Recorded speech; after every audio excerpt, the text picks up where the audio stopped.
Oi, pessoal. Bom dia, boa tarde, boa noite, o que for. Eu sou a Cíntia e eu e a Sandriele vamos falar hoje um pouco sobre o estruturalismo. Então, a gente vai iniciar falando um pouco sobre os princípios básicos do estruturalismo, iniciar fazendo essa distinção entre forma e substância, que é um conceito é uma distinção feita por Saussure, que Louis Amslew elaborou. A forma seria tudo aquilo que uma determinada língua institui comunidades linguísticas através da oposição, enquanto a substância seria o suporte físico da forma, que tem existência perceptiva, mas não necessariamente linguística. A gente pode tomar, por exemplo, as palavras caro e carro, que são duas palavras diferentes na pronúncia, ou seja, na substância, mas elas também são diferentes na forma, porque são dois elementos linguísticos distintos com significados completamente diferentes. Agora, quando a gente pensa na palavra carro e pensa na pronúncia, nas diversas pronúncias possíveis da palavra carro. Por exemplo, como é citado no texto, o falar gaúcho e o falar cearense.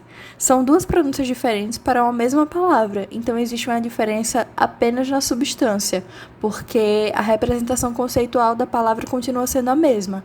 Então, independente da forma como eu pronunciar carro, um carro vai continuar sendo um carro.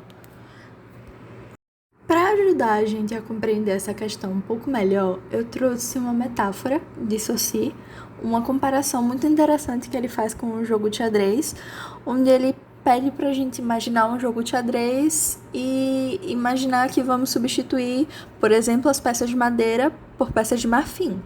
Essa troca ela vai ser indiferente para o jogo, vai ser apenas uma troca do material, da peça. Isso não vai interferir em absolutamente nada. Isso podia ser comparado com a substância.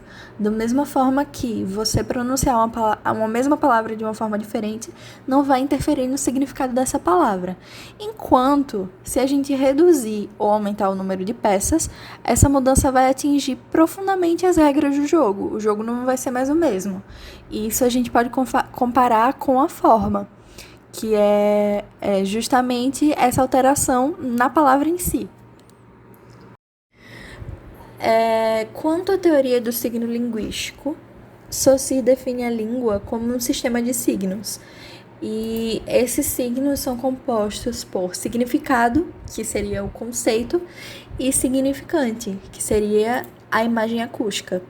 E sobre a natureza desses signos, existem 3 princípios básicos que a gente vai se aprofundar um pouco, que são a arbitrariedade, a imutabilidade e a linearidade. O princípio da arbitrariedade diz que não existe uma motivação ou uma relação natural que una o significante ao significado, ou seja, não existe uma relação intrínseca ou lógica entre a sequência de sons e o conceito de uma palavra. Por exemplo, quando a gente pensa no número 20, ele se chama 20 porque sim, sabe? E aí alguns poderiam contradizer essa teoria falando de onomatopeias, dizendo que essas onomatopeias teriam uma relação sim motivada, mas essa possibilidade é descartada porque nem as onomatopeias são iguais ao longo do mundo. Elas são representadas de forma diferente em diversas línguas. Por exemplo, aqui no Brasil, quando a gente se machuca, a gente fala ai.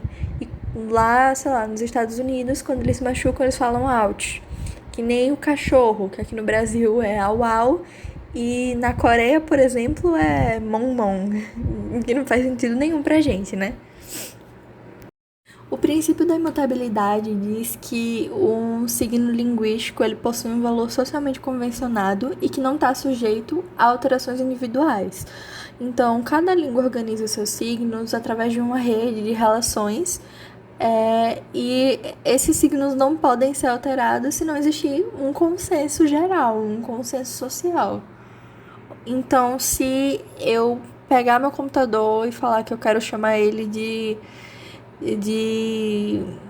estojo, isso não vai ter valor algum, porque é algo individual.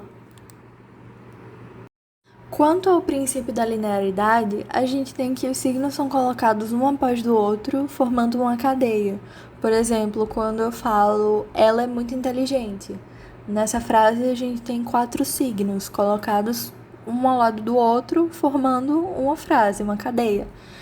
E aí a gente tem o sintagma, que é justamente a associação desses signos, e as relações associativas ou paradigmáticas, que é a relação de um elemento com outros elementos do sistema linguístico.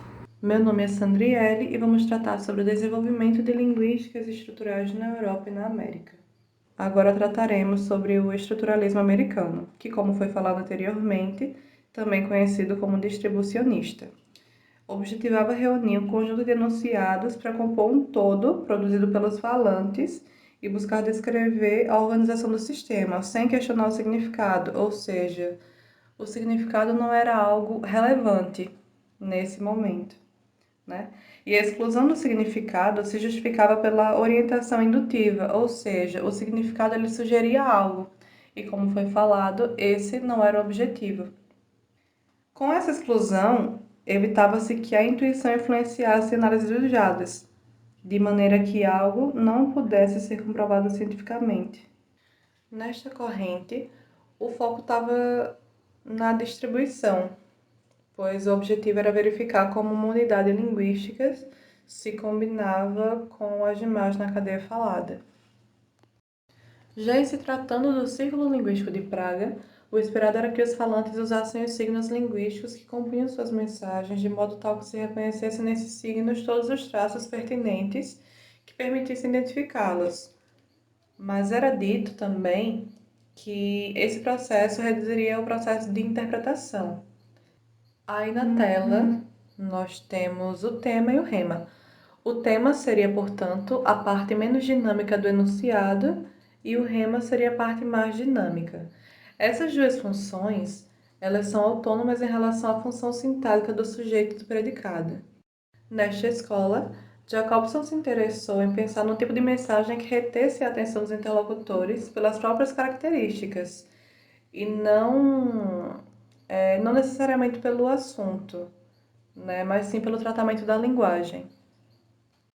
Ainda da mesma escola, mas no campo da tradução, era afirmado que tudo poderia ser expresso em qualquer língua humana e que as línguas elas não se distinguiam por aquilo que poderiam dizer, porque todas elas poderiam dizer tudo, mas por aquilo que nos obrigam a dizer quando queremos expressar alguma coisa. Já a glossemática, ela é o estudo da língua como estrutura e consiste em como a forma e substância se articulam com a expressão e o conteúdo, do par terminológico, sintagma e paradigma e também a definição de conotação. E é basicamente um método segundo o qual a língua ela deve ser estudada com um fim em si mesma, livre de considerações fisiológicas, sociais, literárias e etc. No funcionalismo de Martinet, a grande contribuição foi a discussão com clareza da dupla articulação da linguagem, o que estabeleceu a existência em toda língua natural de dois níveis de oposição.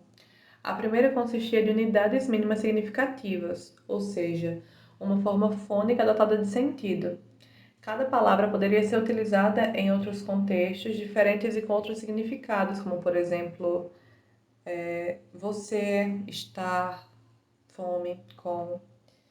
Já na segunda, nós podemos dividir cada fonema. Já nessa situação, as unidades mínimas elas possuem valor distintivo, pois quando as substituímos, mudamos o sentido, diferentemente da primeira. O estruturalismo ele chegou aqui no Brasil em torno de 1960, assim que a disciplina também foi reconhecida como autônoma no curso de letras. O estruturalismo ele instaurou a crença de que a língua portuguesa, tal como é falada aqui no Brasil, deveria ser tomada como objeto de descrição, contrariando uma longa tradição normativa, a de que só a de Portugal seria a correta. A partir disso, a variação existente na nossa língua, que antes era tida como erro, como vício, passou a ser considerada apenas uma variação. Sendo assim, as variedades brasileiras da língua portuguesa e línguas indígenas ganharam prestígio. E por fim, muito obrigada pela atenção.